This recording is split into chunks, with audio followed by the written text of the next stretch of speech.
Hi అండి. ఈ story నచ్చితే సబ్స్క్రైబ్ చేసుకొని లైక్ చేయడం మర్చిపోవద్దు. ఎన్ ఎంత బావుంది ఈ డిజైన్. నాకు తెలిసి లండన్ షూటింగ్‌కి చేశావా ఈ డిజైన్ అంటూ ముందుకు నడుస్తూ ఎదురుగా ఉన్న టేబుల్‌ని గుద్దుకొని ముందుకు పడిపోయింది. చేతిలో ఉన్న ల్యాప్‌టాప్ కూడా అమాంతం గాల్లో ఎగరటం, కింద పడడం కూడా జరిగింది. ఆ సౌండ్‌కి పడుకున్నవాడల్లా పైకి లేచి ల్యాప్‌టాప్ పగిలి ఉండడం చూసి కోపంగా సీత అంటూ గట్టిగా అరిచాడు రామ్.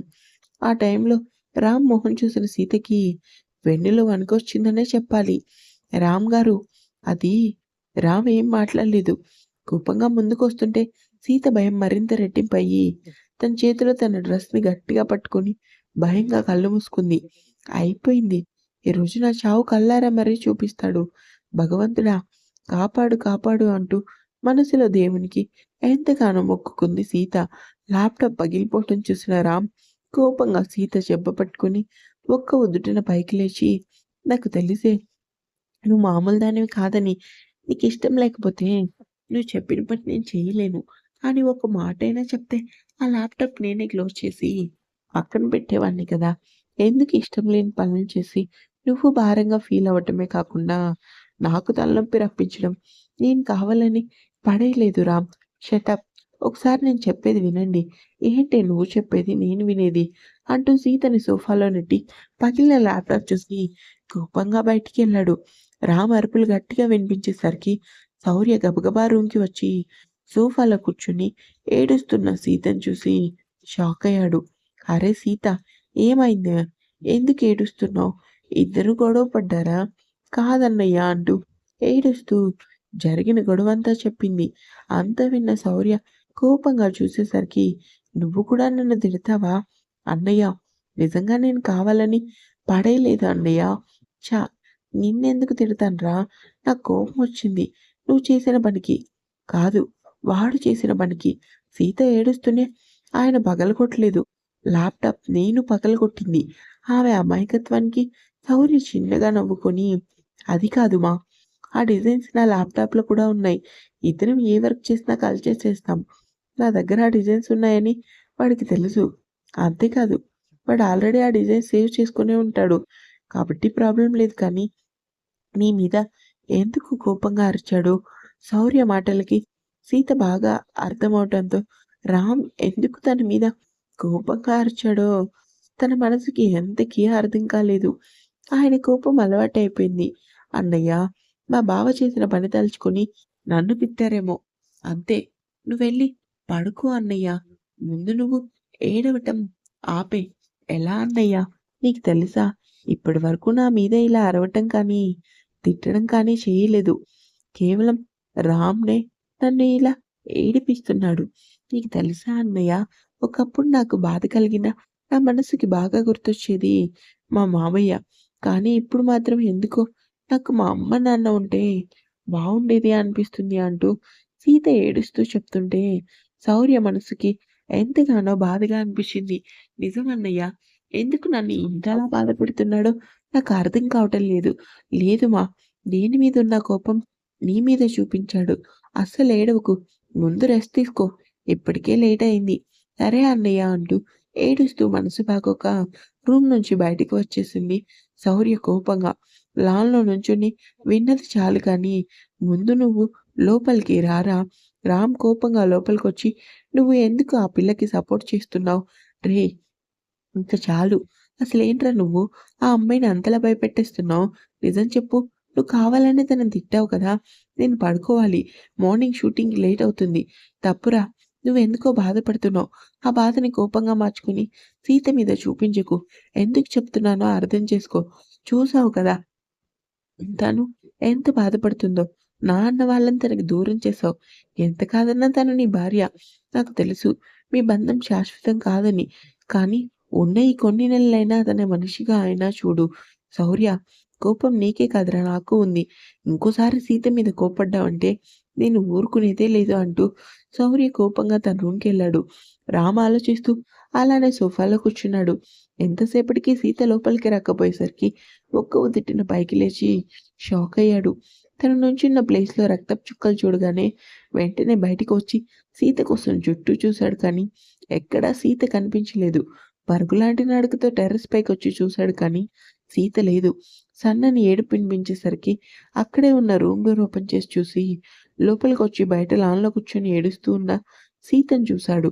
ఆమె వెనక్కి తిరగకుండానే ఆకాశంలో ఉన్న నక్షత్రాలను చూస్తూ "వద్దు. నాకు భయంగా ఉంది. నీ చూపు, నీ మాట అంతా నాకు భయంగా ఉంది. రావద్దు. నువ్వు అస్సలు నా దగ్గరికి రావద్దు." రామ్ ఏం మాట్లాడలేదు. మౌనంగా వచ్చి ఆమె పక్కన కూర్చున్నాడు. సీత భయంగా పక్కకు జరిగి "ఎందుకొచ్చావు మళ్ళీ?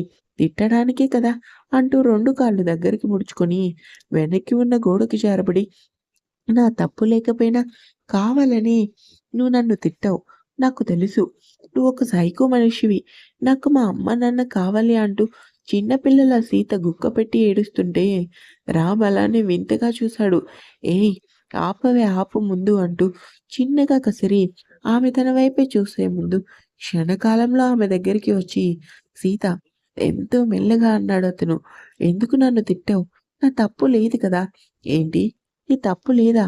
ఒక కనుబొమ్మని పైకి లేపి కోపంగా చూశాడు. అదే నాకు భయమేస్తుంది. నువ్వలా చూడకు రామంటూ ఫేస్ పక్కకు తిప్పుకొని అందరూ నన్ను బాధపెట్టేవాళ్ళే అనుకుని ఏడుపు ఆపుకొని అలానే చందమామని చూసింది. గట్టిగా ఊపిరి పీల్చుకొని వదిలి తన కుడి చేత్తో ఆమెని తన ఎదపై వాల్చుకొని మరో చేత్తో ఆమె వీపు చుట్టూ బిగించి ఏడవకుమా రామలా అనేసరికి ఎక్కడలేని బాధ ఏడుపు అన్ని రకాల ఎమోషన్స్ సీతకి ఒక్కసారిగా వచ్చేశాయి. కంటి నిండా నీళ్లతో రామ్ షర్ట్ కాలర్ పట్టుకొని ఎందుకు మా అమ్మ నన్ను కనేసి భూమి మీద ఒంటరిదాన్ని చేసి వెళ్ళిపోయింది. నేను మా అమ్మ నాన్నకి నచ్చలేదా? ఆమె మాటలు అతని మనసుని ఒక్కసారిగా ముల్లు గుచ్చినట్టుగా అనిపించి ఆమె చెంపపై చెయ్యి వేసి ఇంకోసారి అలా మాట్లాడకు సీత. ఆ ఆలోచన ముందు నీ మెదడులోంచి తీసేయ్. అయితే నువ్వు కూడా తీసేయ్. రామ్ ఏం అర్థం కాక చూసేసరికి నువ్వు కూడా ఇలానే ఆలోచించి మీ అమ్మా, నాన్న ఎవరో తెలియకే కదా నా మీద గట్టిగా అరిచావు. నేనెందుకు అలా ఆలోచిస్తాను? నీకు కూడా అమ్మా, నాన్న లేరు కదా! లేకపోతే ఏంటి? నన్ను వద్దనుకొని వెళ్ళిపోయిన వాళ్ళ కోసం అస్సలు ఆలోచించను. టైం వేస్ట్ అంతే. నీ ఏడుపైతే కిందకి వెళ్దామా? సీత కోపంగా నువ్వెప్పుడు ఇంతేనా? ఇలానే మాట్లాడతావా? యెస్ అంటూ సీతను దూరంగా పెట్టి ఒకసారి నీ కాలు చూపి ఏ ఎందుకు? 2 కాళ్ళు విరిచి పొయ్యిలో పెడతావా?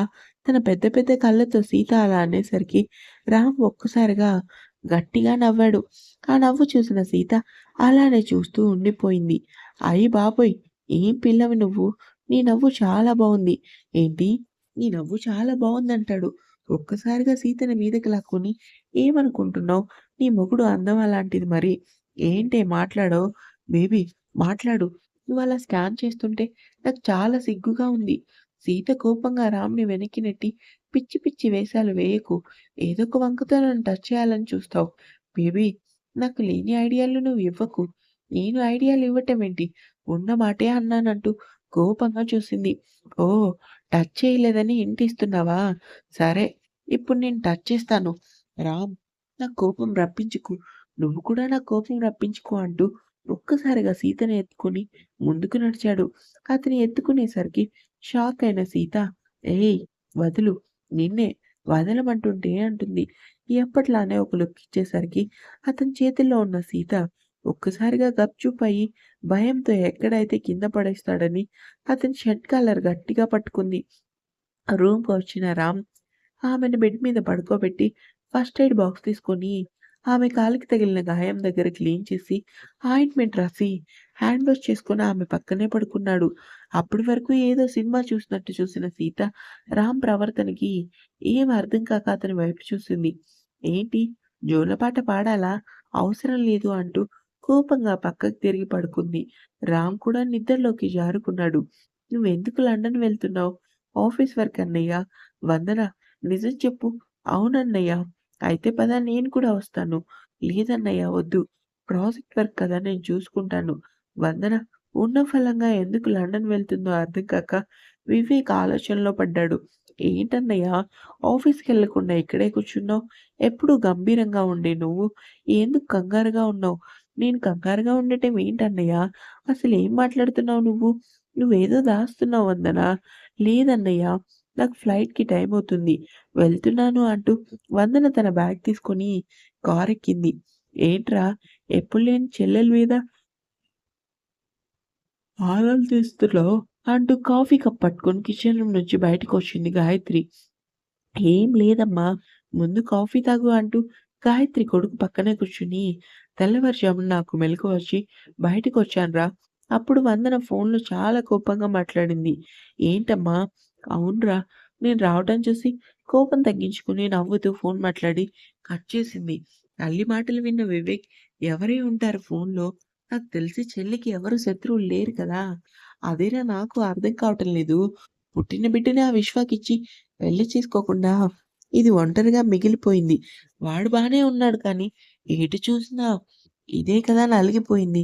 చేతులారా అదే చేసుకొని, ఇప్పుడు రామ్ కోసం బాధపడుతుందమ్మా. బాధపడినా ఏం లాభం? రోజు వాడిని టీవీ చూసుకొని మురిసిపోవటం తప్ప ఏం చేయగలం? నీ జీవితం అనుకుంటే, నా మనవడి జీవితానికి కూడా సుఖం లేదు అంటూ బాధపడింది గాయత్రి. ఏడవకమ్మా! ముందు నువ్వు రెస్ట్ తీసుకో. నేను ఎయిర్‌పోర్ట్‌కెళ్తాను.